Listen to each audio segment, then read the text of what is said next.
नमस्कार, VKB news के prime time में आपका स्वागत है। अब रुक करते हैं आज के हेडलाइंस पर।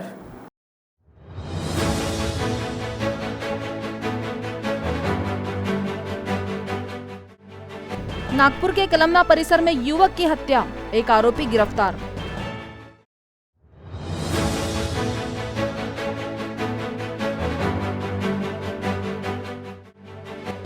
चंद्रपुर के गोपानी कंपनी के 500 कामगारों को निकाला गया, कामगारों ने किया विरोध प्रदर्शन।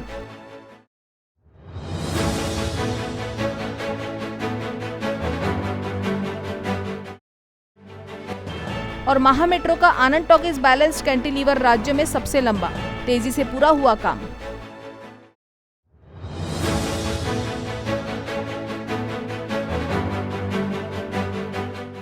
और अब खबरें विस्तार से।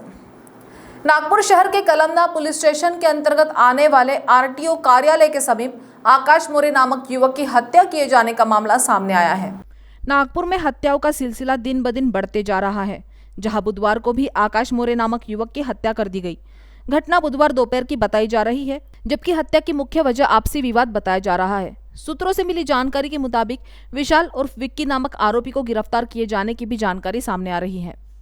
चंद्रपुर जिले के ताड़ाली स्थित Gopani iron and power India private limited company ने बगैर पूर्व सूचना के कंपनी में कार्यरत 500 कामगारों को काम से निकाल दिया, जिसके विरोध में चंद्रपुर जिलाधिकारी कार्यालय के सामने धरना आंदोलन किया गया।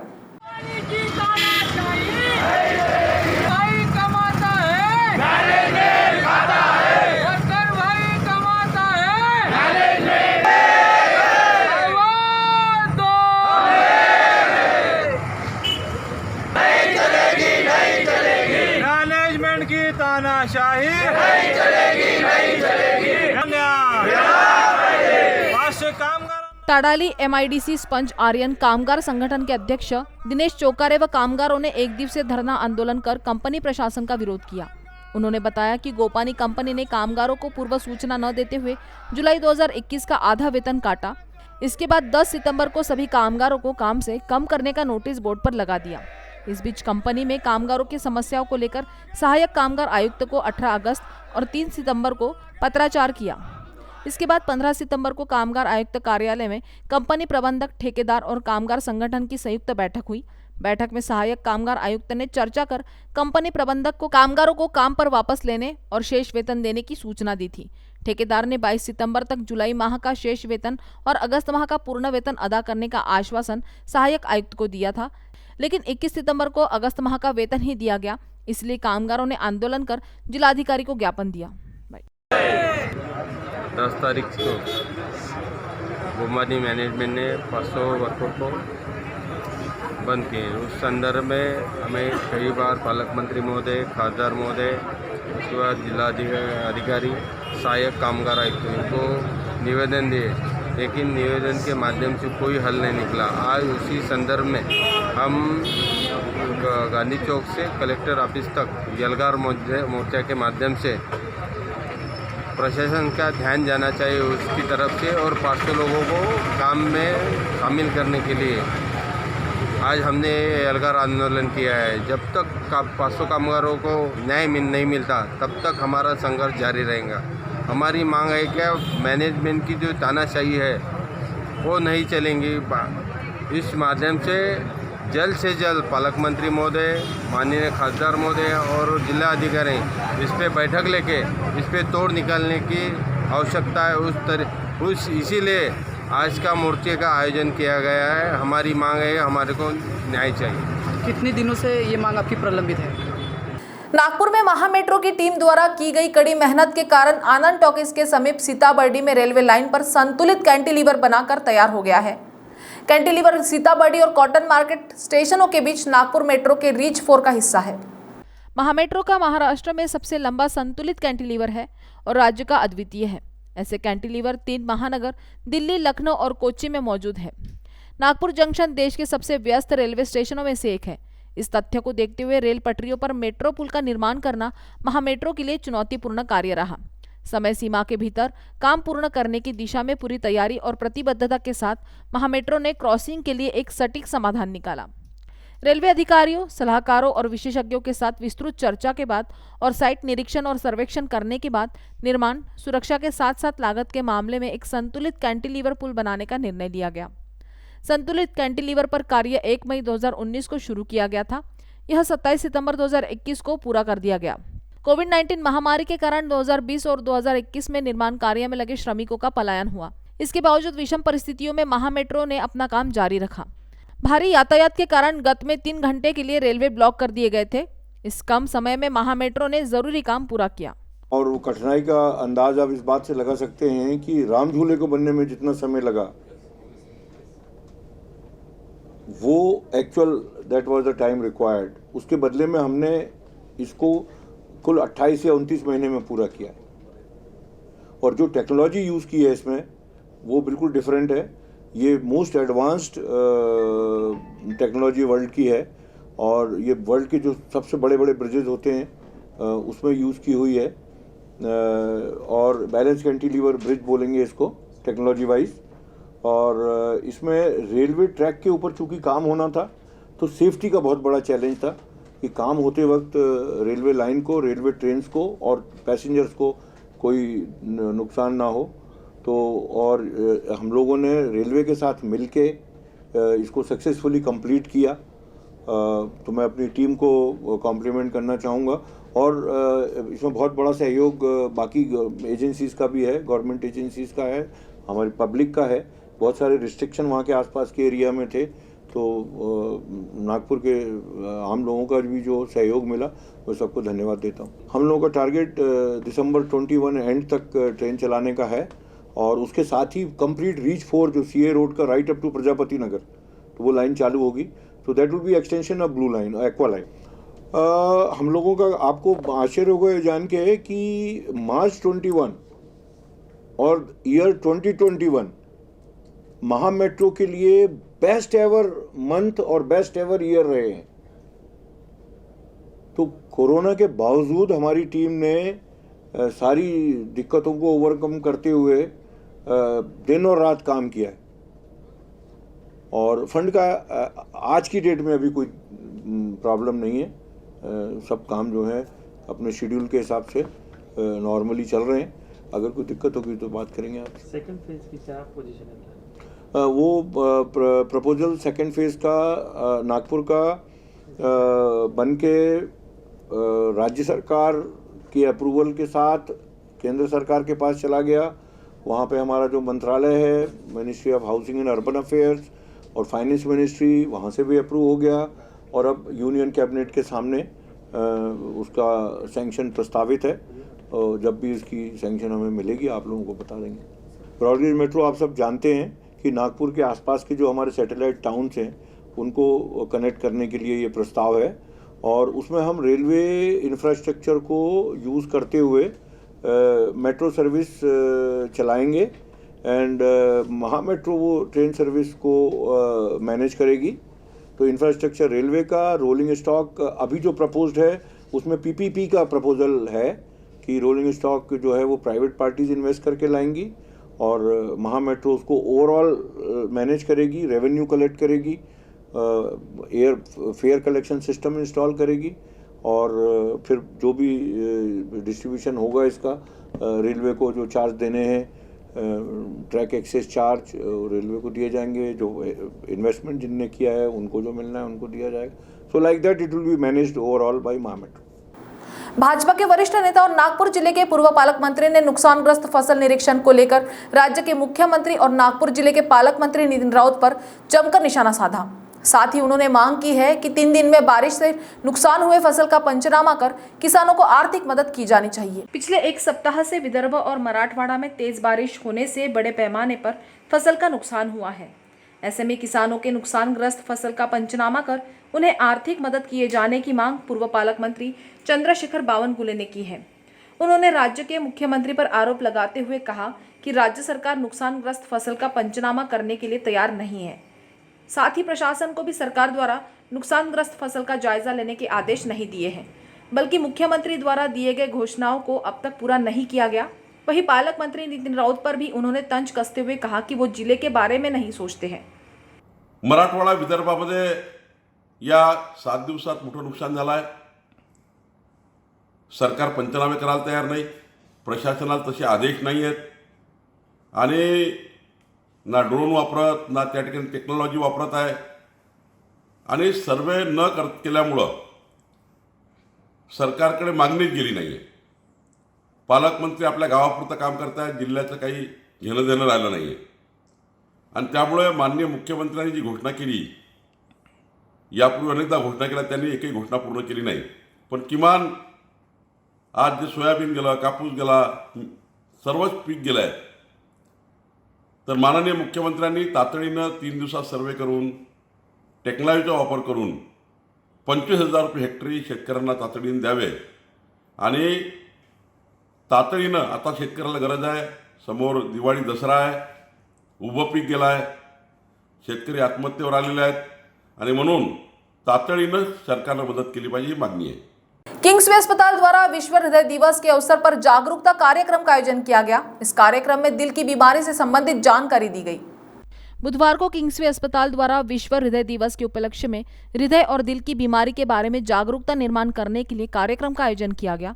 दिन ब दिन दिल का दौरा पड़ने से कई लोगों की मौत होते देखा जाता है. इस कार्यक्रम के जरिए आम जनता को अपने दिल की देखभाल कैसे करनी चाहिए, दिल का दौरा आने पर क्या करना चाहिए, कौन सी दवाई लेनी चाहिए, इन सभी बातों की जानकारी हृदय रोग विशेषज्ञ डॉक्टर शैलेंद्र गांजेवार ने दी. साथ ही इस अवसर पर किंग्सवे अस्पताल में मध्य भारत के पहले IVUS FFR मशीन की स्थापना की गई. इस मशीन की मदद से हृदय रोग पता चलेगा. साथ ही एंजियोप्लास्टी, बाईपास सर्जरी और हार्ट ट्रांसप्लांट जैसे ऑपरेशन में मदद मिलेगी. आज वर्ल्ड हार्ट डे है 29 सितंबर. यह हर वर्ष वर्ल्ड हार्ट डे के रूप में वर्ल्ड हार्ट फेडरेशन द्वारा सेलिब्रेट किया जाता है. इसका मुख्य उद्देश्य है कि आम जनता के मन में हार्ट और उससे होने वाली बीमारियों के बारे में जागरूकता फैलाए और उन्हें यह संदेश दे कि हार्ट की बीमारियों से कैसे बचा जा सकता है, हार्ट को किस तरह से अच्छा रखा जा सकता है. हम किंग्सवे हॉस्पिटल में आज वर्ल्ड हार्ट डे मना रहे हैं क्यों हमारे अस्पताल में हार्ट से होने वाले सभी बीमारियों का इलाज की सुविधा उपलब्ध है. हमारे यहाँ बच्चों की पीडियाट्रिक कार्डियक सर्जरी हो रही है, हमारे यहाँ बच्चों के पीडियाट्रिक कार्डियक इंटरवेंशन हो रहे हैं, हमारे यहाँ जो वयस्क लोग हैं उनके भी हार्ट के पूरे इलाज हो रहे हैं. बाईपास सर्जरी हो रही है, एंजियोप्लास्टी हो रही है, एंजियोग्राफी हो रही है, पेसमेकर इम्प्लांटेशन हो रहे हैं. और हमारे किंग्सवे अस्पताल में यह सभी जो प्रोसीजर्स है, जो इलाज है, वह स्पेशलिस्ट डॉक्टर्स, क्वालिफाइड डॉक्टर्स द्वारा किया जा रहा है. हमारा सेटअप पूरी तरह से यह सब बीमारियों का इलाज करने में सक्षम है और शीघ्र ही हम हार्ट ट्रांसप्लांट, हार्ट प्रत्यारोपण भी इस अस्पताल में शुरू करने वाले हैं. अब वक्त हो चला एक छोटे से ब्रेक का. मिलते एक ब्रेक के बाद. Love you Deepika. बाय. सब जानना चाहते हैं मेरा फेवरेट कलर, मेरा फेवरेट डेस्टिनेशन, मेरी फेवरेट डिश, पर कोई ये नहीं पूछता कि फेवरेट डिश मैं बनाती कैसे हूँ. अरे यार, जिसे टेस्टी खाना पसंद है वो अच्छे टेस्ट तक पहुँच ही जाता है. सुरुचि मसाले, खाने में हो रुचि तो घर लाइए सुरुचि. अपने सपनों की उड़ान भरने की इच्छा तो हर किसी की होती है, पर पंख भी तो मजबूत होने चाहिए जो देता है flywheel aviation academy. Flywheel aviation academy एक ऐसा इंस्टीट्यूट है जहां पर एयरलाइंस एंड एयरपोर्ट हॉस्पिटैलिटी और टूरिज्म मैनेजमेंट, साथ ही यहां campus interview, guidance by industry expert, practical training at airport, expert faculty, personal grooming जैसे कई सारे बेनिफिट्स आप पा सकते हैं. Flywheel aviation academy, 1 degree, 3 job opportunities. Flywheel Aviation Academy gives you a degree or diploma with a job. Flywheel Aviation Academy, 365 Gandhinagar, LAD College Square, beside Karnataka bank, Nagpur. Break के बाद आपका स्वागत है. यवतमाल में हुई बस दुर्घटना में बुधवार को दुर्घटनाग्रस्त बस को क्रेन की मदद से नदी से बाहर निकाला गया. आपको बता दें कि मंगलवार सुबह 7:30 बजे के करीब नांदेड़ से नागपुर की ओर जा रही नागपुर डिपो की हिरकणी ST बस उमरखेड़ पुसद मार्ग पर पुल से नीचे गिर गई थी. इस हादसे में कंडक्टर और चालक के साथ 3 यात्रियों की मौत हुई थी, जिसमें से एक का शव मिलने की जानकारी मिली है. भारी बारिश की वजह से दहागांव के नदी पर बने पुल से बाढ़ का पानी तेजी से बह रहा था। ऐसे में एसटी ड्राइवर सूर्यवार ने इस पुल से बस निकालने का जोखिम उठाया, लेकिन पानी के तेज बहाव से पुल के रास्ते से हटकर बस नीचे नदी में गिर गई और देखते ही देखते बस बहते गहरे पानी में डूबती चली गई। जानकारी के अनुसार बस में कंडक्टर और ड्राइवर के अलावा 6 यात्री सवार थे। बताया जा रहा है कि ड्राइवर सूर्यवार और कंडक्टर नागरिकर की इस दर्दनाक हादसे में मौत हो गई है। वहीं अन्य 3 यात्री भी जल समाधि को प्राप्त हुए हैं। इस घटना के तुरंत बाद स्थानीय युवाओं ने बचाव कार्य शुरू किया। वहीं बुधवार सुबह क्रेन की मदद से नदी में गिरी बस को बाहर निकाला गया। साथ ही नाले से 1.5 किलोमीटर की दूरी पर एक शव बरामद हुआ है। ये शव बस चालक का होने की बात कही जा रही है।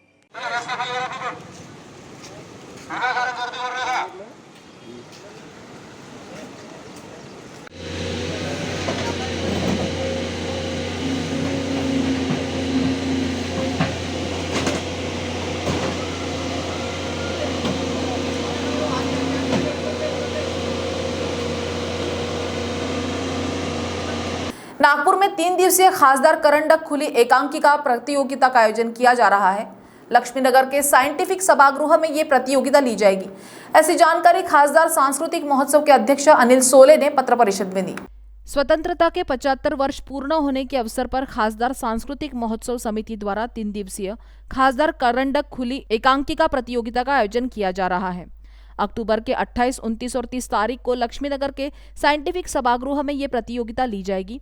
ऐसी जानकारी खासदार सांस्कृतिक महोत्सव के अध्यक्ष अनिल सोले ने पत्र परिषद में दी। साथ ही उन्होंने बताया कि 31 अक्टूबर को शाम 6 बजे रेशिमबाग स्थित कविवर्य सुरेश भट्ट सभागृह में केंद्रीय मंत्री नितिन गडकरी के हाथों इस प्रतियोगिता के विजेताओं को पुरस्कार दिए जाएंगे। कोविड महामारी के चलते कलाकार रंगमंच से 1.5 वर्ष से दूर है। इन सबसे बाहर निकलने के लिए इस महोत्सव का आयोजन किया जा रहा है। इस प्रतियोगिता में पहला पुरस्कार 51,000 और ट्रॉफी के रूप में दिया जाएगा। साथ ही दूसरा पुरस्कार 31,000, तीसरा पुरस्कार 21,000 और प्रोत्साहन के तौर पर 11,000 रुपए दिए जाएंगे। साथ ही लेखक, उत्कृष्ट दिग्दर्शक, कलाकार को भी पुरस्कृत किया जाएगा। ऐसी जानकारी पत्र परिषद में दी गई। खासदार सांस्कृतिक महोत्सव समिती नागपूरच्या वतीने येणाऱ्या 28, 29, 30 ऑक्टोबरला भारताच्या स्वातंत्र्याला 75 वर्ष पूर्ण झाले या अनुषंगाने एक राष्ट्रीय विषयांना आणि स्वातंत्र्य चळवळीवर आधारित अशा नाटकांची एकांकिका स्पर्धा याचं आयोजन आम्ही केलेलं आहे। त्याचा बक्षीस वितरण समारंभ 31 ऑक्टोबरला आदरणीय नितीनजी गडकरी यांच्या हस्ते होणार आहे। या स्पर्धेच्या अनुषंगाने 1 ऑक्टोबर ते 10 ऑक्टोबर विविध चमूंना रजिस्ट्रेशन करण्याकरता स्थानिक गंगोत्री अपार्टमेंट लक्ष्मीनगर येथील आमच्या ऑफिसमध्ये सकाळी 9 ते 3 दरम्यान त्याचं रजिस्ट्रेशन होऊ शकणार आहे। राष्ट्रीय जनगणना में ओबीसी की जाति निहाय जनगणना की मांग करते हुए वंचित बहुजन आघाड़ी द्वारा नागपुर के संविधान चौक में आंदोलन किया गया। इस दौरान शहर अध्यक्ष रवि शेंडे ने जिलाधिकारी को अपनी मांगों का ज्ञापन सौंपा। केंद्र सरकार ने ओबीसी जाति निहाय जनगणना नहीं की जाएगी ऐसा पत्र सुप्रीम कोर्ट में पेश किया है। इसी विरोध में बुधवार को नागपुर के संविधान चौक पर वंचित बहुजन आघाड़ी के शहर अध्यक्ष रवि शेंडे के नेतृत्व में आंदोलन किया गया। इस दौरान केंद्र सरकार ओबीसीओ को उनके हक से वंचित रहने का आरोप प्रदर्शनकारियों ने लगाया। साथ ही ओबीसी की जाति निहाय जनगणना करने की मांग की। इस दौरान बड़ी संख्या में प्रदर्शनकारी उपस्थित थे।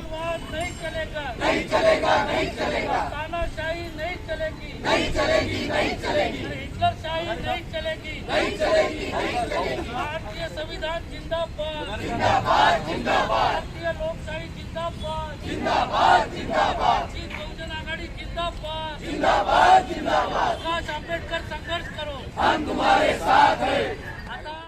नागपुर के हवाला की नकदी लूटे जाने के प्रकरण में एमआईडीसी स्थित एकात्मता नगर में दबिश देकर 6,32,000 रुपए की बरामदगी की गई है। कार्रवाई के दौरान बादल चंद्रवंशी तथा कुणाल साहू नामक संदिग्धों को पूछताछ के लिए हिरासत में लिया गया है। देर रात तक पुलिस इस प्रकरण की जांच में जुटी हुई थी। ज्ञात हो कि 25 सितंबर की दोपहर लकड़गंज में अहमदाबाद के हवाला व्यापारी कमलेश शाह के कर्मियों से चाकू की नोक पर 21,30,000 रुपए लूट लिए गए थे। इस प्रकरण में अब तक वेंकटेश उर्फ गोलू कोहाड़, उमेश सोनकुशरे तथा रूपलाल लिल्हारे को गिरफ्तार किया गया है। MIDC पुलिस को एकात्मता नगर निवासी कुणाल साहू के पास लूटी गई राशि का बड़ा हिस्सा रखे जाने का पता चला। इसके आधार पर PI उमेश बेसरकर दीपक लबड़े की अगुवाई के कुणाल के घर पर दबिश दी। तलाशी लेने पर 6,32,000 रुपए तथा एक्टिवा मिल गई। कुणाल ने पूछताछ करने पर अंकित डोगाड़े द्वारा रुपए तथा एक्टिवा रखना बताया। अंकित अपहरण और फायरिंग के प्रकरण में लिप्त है। वह मंगलवार सुबह एक साथी के साथ अंकित के घर आया। उसने अंकित को रुपए और एक्टिवा संभालने को कहा। नकदी और एक्टिवा सौंपकर साथी के साथ लौट गया। पुलिस को अंकित के कुणाल से पहले बादल चंद्रवंशी के घर भी जाने का पता चला है, जबकि देर रात तक पुलिस इस मामले को सुलझाने में लगी पड़ी थी। इसकी जानकारी सूत्रों द्वारा प्राप्त हुई है। भारतीय स्वतंत्रता के अमृत महोत्सव वर्ष के तहत 1 अक्टूबर को ज्येष्ठ नागरिक दिवस के अवसर पर नागपुर महानगर पालिका, स्मार्ट सिटी और senior citizen council of Nagpur के संयुक्त तत्वावधान में विभिन्न कार्यक्रमों का आयोजन किया जा रहा है, जिसमें सुपर 75 ज्येष्ठ नागरिकों का सत्कार करने की जानकारी महापौर दयाशंकर तिवारी ने दी है। महापौर दयाशंकर तिवारी ने बताया कि 1 अक्टूबर की शाम 5 बजे रेशमबाग स्थित सुरेश भट्ट सभागृह में कार्यक्रम होगा। स्वतंत्र संग्राम सेनानी, सरकारी पुरस्कार प्राप्त ज्येष्ठ कलाकार, सेना से निवृत्त सैनिक, अधिकारी, क्रीड़ा पुरस्कार प्राप्त ज्येष्ठ नागरिक, साहित्यकार, सामाजिक वैद्यकीय क्षेत्र में योगदान देने वालों का सत्कार किया जाएगा। इसके अलावा दोपहर 3:30 बजे मनोरंजनात्मक कार्यक्रम होंगे। सुबह 7 बजे रामनगर स्थित छत्रपति शिवाजी उद्यान में सूर्य नमस्कार स्पर्धा होगी। उन्होंने कहा कि 1 अक्टूबर को शहर के सभी सीनियर सिटीजन के लिए फ्री बस राइड रहेगी। पूरे दिन ज्येष्ठ नागरिकों को पहचान पत्र के आधार पर बसों में मुफ्त यात्रा करने की सुविधा रहेगी। इसके अलावा बस से नागपुर दर्शन अंतर्गत अजब बंगला, दीक्षा भूमि, स्वामी विवेकानंद स्मारक, 0 माइल फ्रीडम पार्क आदि दर्शनीय स्थलों पर ले जाया जाएगा। 75 वर्ष पूर्व देश की सामाजिक परिस्थितियों में कई तरह के बंधन होने के बावजूद अंतर्जातीय विवाह तथा प्रेम विवाह करने वाले 75 वर्ष से अधिक उम्र की जोड़ी का भी मनपा की ओर से सत्कार किया जाएगा। ज्येष्ठ नागरिकों के लिए शहर के प्रत्येक जोन में स्वास्थ्य शिविर भी लगाए जाएंगे। नागपुर महानगर पालिका के माध्यम से आने वाली 1 तारीख को ज्येष्ठ नागरिक दिन निमित्त विभिन्न आयोजन किए गए हैं, जिस माध्यम से इस शहर के वे नागरिक जिन्होंने इस शहर को अच्छा बनाने के लिए, इस शहर के विकास के लिए अपना सर्वस्व दिया है, उनका सत्कार करना यह उसके पीछे का मानस है। यह आज़ादी की 75वीं वर्षगांठ है, इसलिए इस शहर के 75 नागरिक जो 75 वर्ष की अवस्था को पूर्ण कर चुके हैं, इन नागरिकों का सत्कार किया जाएगा। और इसमें जो स्वतंत्रता संग्राम सेनानी हैं, उन सभी स्वतंत्रता संग्राम सेनानियों का प्राथमिकता से सत्कार किया जाएगा। इसके अलावा जिन्होंने मिलिट्री में किसी पदक को प्राप्त किया है, उनका स्वतंत्रता संग्राम सेनानी के बाद में उनको प्राथमिकता दी जाएगी। उसके पश्चात क्रीड़ा के क्षेत्र में, रंगमंच के क्षेत्र में, पत्रकारिता के क्षेत्र में, साथ ही साथ सेवा के क्षेत्र में और वैद्यकीय व्यवसाय में जिन्होंने अच्छा काम किया है, उनको भी जिन्हें पुरस्कृत किया गया है, उन लोगों को भी सत्कार करने का निर्णय इसके अंतर्गत लिया गया है। इसके अलावा 1 तारीख को नागपुर शहर की हमारी जो बस सेवा संचालित होती है, उस बस सेवा के माध्यम से महानगर पालिका की शहर बस सेवा में जो भी सीनियर सिटीजन अपना कार्ड लेकर के बैठेगा, उस सीनियर सिटीजन को उस 1 अक्टूबर के दिन किसी भी प्रकार का कोई भी चार्ज नहीं लगेगा, उसे निःशुल्क सेवा उस दिन प्रदान की जाएगी। इस प्रकार का निर्णय भी हमने लिया है। परिवहन विभाग के माध्यम से ही हमारे 10 जोन हैं, हमारी 10 बसें 10 जोन से अलग अलग जगह निकलेगी और ये सारी 10 बसें हमारे सीनियर सिटीजन को नागपुर शहर के जो दर्शनीय स्थल है, जिसमें दीक्षा भूमि है, नागपुर शहर के बगीचे हैं, बगीचे के साथ साथ विवेकानंद स्मारक हैं, इन सारे दर्शनीय स्थलों का दर्शन कराया जाएगा और उनके स्नैक्स की व्यवस्था, नाश्ते की व्यवस्था भी बस के अंदर महानगर पालिका के माध्यम से की गई है। इसके अलावा छत्रपति उद्यान जो रामनगर का है, वहाँ सीनियर सिटीजन के लिए सुबह के समय में सूर्य नमस्कार स्पर्धा का आयोजन किया गया है, उसमें भी सीनियर सिटीजन भाग ले सकते हैं। सुरेश भट्ट सभागृह में दोपहर 3:30 बजे जो सीनियर सिटीजन कला के क्षेत्र से हैं, उनके लिए गीत गायन का कार्यक्रम है। साथ ही साथ में जो मिमिक्री कर सकते हैं, नकल कर सकते हैं या फैंसी ड्रेस में आ सकते हैं, उनके लिए वह भी आयोजन 3:30 बजे सुरेश भट्ट सभागृह में किया गया है। तो प्राइम टाइम न्यूज में आज इतना ही। आपसे कल फिर मुलाकात होगी, तब तक बने रहिए वीकेबी न्यूज के साथ। नमस्कार।